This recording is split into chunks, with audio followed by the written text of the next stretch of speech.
എടി എന്തോ ഇതിന്റെ പ്രേമമൊക്കെ വീട്ടിൽ സമ്മതിച്ചോ? അവര് സമ്മതിക്കത്തൊന്നുമില്ല അണ്ണാ. ഒരു ജാതി വേണം, ഒരേ മതം വേണം, എന്തൊരു ആൾക്കാരാണുണ്ട്. ഞാൻ അവനെ കെട്ടത്തില്ല. നീ അവനെ കെട്ടാവൂ. എടി ജാതി മതമൊന്നുമല്ല, പരസ്പരമുള്ള സ്നേഹം, അതാണ് വലുത്. ഇതൊക്കെ എന്തൊരാൾക്കാരാണ് ഇവരൊന്ന് 2026 ജീവിക്കുന്നത്. ഈ ഒരേ ജാതി ഒരേ മതം നോക്കി കല്യാണം കഴിച്ച് എത്ര പേരാണ് ഡിവോഴ്സായി പോകുന്നത്? ജാതി നോക്കുന്നത്, മതം നോക്കുന്നത്, രണ്ടുപേര് പരസ്പരം സ്നേഹിക്കുന്നതിന്.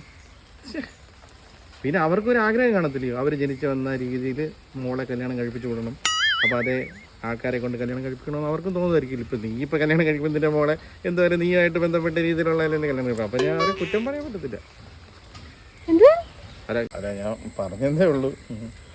എടി ഇന്നലെ എന്തായിരുന്നു അവിടെ ഭയങ്കര വഴക്ക് കേട്ട്, കൊച്ചപ്പൻ വഴക്ക് പറയുന്നിട്ട് ഭയങ്കര ബഹളമായിരുന്നില്ല. എന്തുവായിരുന്നു? അന്നത് കേൾക്കാം.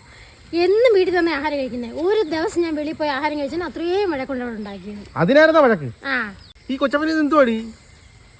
നമ്മളെല്ലാ ദിവസവും വീട്ടിൽ നിന്ന് കഴിച്ചിട്ട് ഒരു ദിവസം പുറത്ത് കഴിക്കുന്നില്ല. ഇപ്പൊ എല്ലാ ദിവസവും ഒരുപോലെ അങ്ങ് കഴിക്കാൻ പറ്റുമോ? പുറത്ത് കഴിച്ചൂടെ? അതൊക്കെ അങ്ങ് കുറ്റമാണോ നിന്റെ വീട്ടിലങ്ങ്?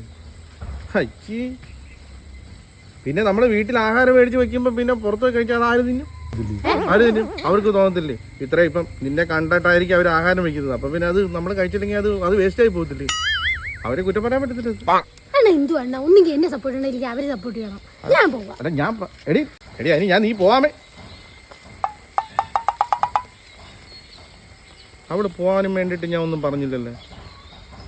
അല്ല അവിടെ പോകാനും വേണ്ടി ഞാൻ പറഞ്ഞു.